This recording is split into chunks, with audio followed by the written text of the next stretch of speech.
Assalamualaikum warahmatullahi wabarakatuh. Baik, sahabat Al-Quran sekalian, kita lanjut pelajaran kita buku Talaqi ke halaman yang kelima, yaitu huruf Ra dan huruf Zai. Kita mulai dari huruf Ra, ya.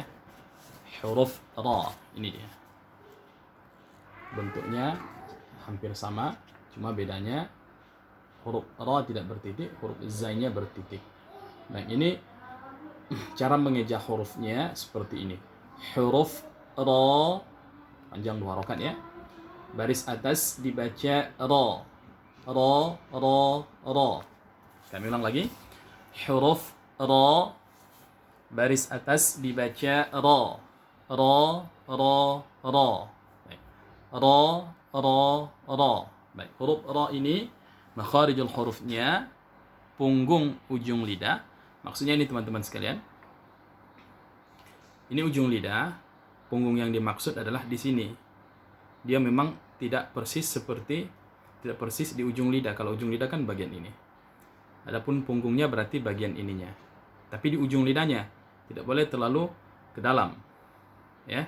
Menyentuh ke gusi dan dekat dengan makhraj huruf nun. Urutannya la, na, ra. Atau teman-teman sekalian, ada langit-langit setelah pangkal lidah kan gusi depan, gusi tengah, dan gusi belakang. Jadi punggung ujung lidah kita getarkan ke gusi bagian belakang itu. Ya, setelah gusi bagian belakang kan ada tekukan ke atas ke langit-langit. Nah, jadi punggung lidah kita itu kita getarkan di gusi bagian belakang itu. Ra, ra, ra, ra. Nah, seperti itu. Kemudian itu makharijul hurufnya. Dan teman-teman sekalian,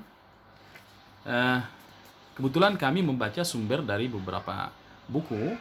Jadi jangan heran nanti kalau ada juga bahasa yang berbeda. Nah, ada yang mengatakan nanti ujung lidah, itu biasa teman-teman sekalian. Dia masing-masing buku biasanya dia menggunakan bahasa yang berbeda. Tetapi yang paling penting adalah esensial daripada penjelasan itu tentu tidak berbeda. Dia pasti sama, gitu ya. Kami memilih bahwasanya dia bukanlah memang ujung lidah bagian ini, tetapi dia bagian sininya. Punggung ujung lidah digetarkan ke gusi atas bagian belakang ya, gusi paling ujung, kemudian tengah, setelah itu gusi belakang. Setelah itu kan baru masuk ke, ada yang tonjolan menjelang masuk ke langit-langit ya. Jadi ujung lidah kita getarkan ke tonjolan yang menjelang langit-langit itu. Bunyinya seperti ini teman-teman sekalian. Ra, ra, ra, ra, ra, ra. Seperti itu ya. Hal yang pertama yang harus kita jelaskan, getar huruf ra itu tidak sama dengan getar huruf R kita. Huruf ra getarnya lebih sedikit. Ya. Contoh kalau kita samakan getar huruf ra dengan huruf R, maka bunyinya akan ra, ra, ra. Salah ya. Tidak boleh seperti itu teman-teman sekalian. Kemudian bibir tidak boleh monyong. Contoh ro, ro, ro. Nah, ini bagi pemula karena ingin menebalkan bunyinya, maka dia memajukan bibirnya. Tentu ini kesalahan ya. Karena ketebalan itu bukan diolah melalui bibir, tetapi adalah diolah di lidah, yaitu terangkatnya pangkal lidah. Ro, ro, ro. Jadi tidak perlu memonyongkan bibir. Ro, ro, ro, ro, ro, ro, ro, ro. Nah, itu dia. Kemudian, dan ini banyak sekali terjadi kesalahan teman-teman sekalian ya. Jadi kita mesti harus rajin melatih supaya getar huruf ra kita itu benar. Kesalahan berikutnya juga yang harus kita hindari adalah membaca huruf ra baris fathah ataupun baris atas, dia mengarah bunyinya ke bunyi A, sehingga terdengar ra. Dan ini sangat banyak juga orang melakukannya. Contoh dalam bacaan. Alhamdulillahi hirabbil. Salah, bukan hirabbil, tapi hirabbil. Vokalnya harus mengarah ke bunyi o, karena huruf ra baris fathah dia dibaca tebal. Itu teman-teman sekalian, coba dicek lagi. Apakah kita membaca ra itu ra, atau kita menggetarkan ra itu sama dengan menggetarkan huruf r, ro. Nah, itu kedua-duanya kesalahan yang harus kita hindari. Kemudian kita lanjutkan ke huruf berikutnya. Huruf zai. Huruf zai baris atas dibaca za.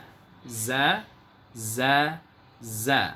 Makharijul huruf zai ini, ujung lidah disentuhkan ke dinding gigi seri bawah, ya, ke dinding. Dia jangan sempat ke ujung gigi, tidak boleh. Dia hanya ke dinding saja. Za, za, itu dia. Jadi pastikan ujung lidah sudah menyentuh ke dinding gigi seri bawah. Kemudian bunyi yang harus kita jaga supaya terdengar jelas dan konsisten adalah bunyi z, atau dalam ilmu tajwid disebut dengan bunyi sofir, ya. Pastikan dulu bunyi sofirnya bunyi, kemudian vokal a-nya. Contoh, za, za, za. Dan bunyi sofir ini, bunyi desis ini harus konsisten. Tidak boleh hilang timbul, atau kadang terdengar jelas, kadang terdengar lemah. Tidak boleh. Maka harus latihan. Ya, latihnya seperti ini teman-teman sekalian.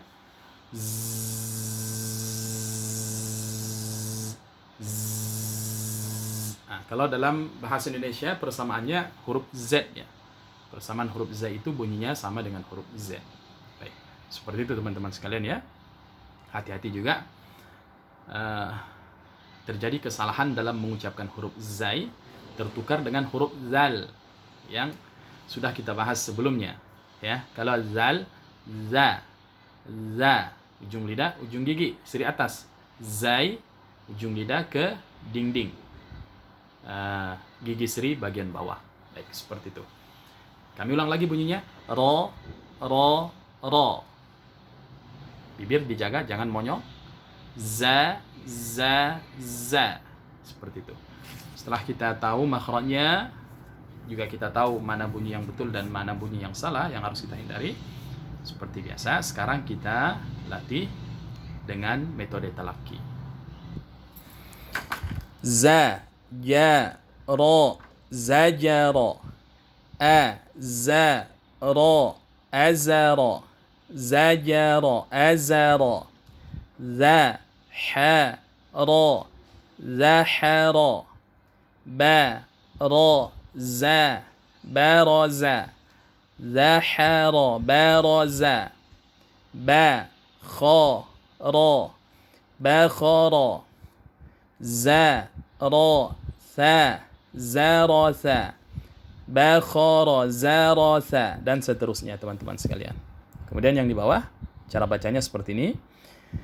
A, ba, ta, tha, ja, ha, kha, da, za, ra, za.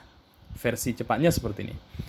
A, ba, ta, tha, ja, ha, kha, da, za, ra, za.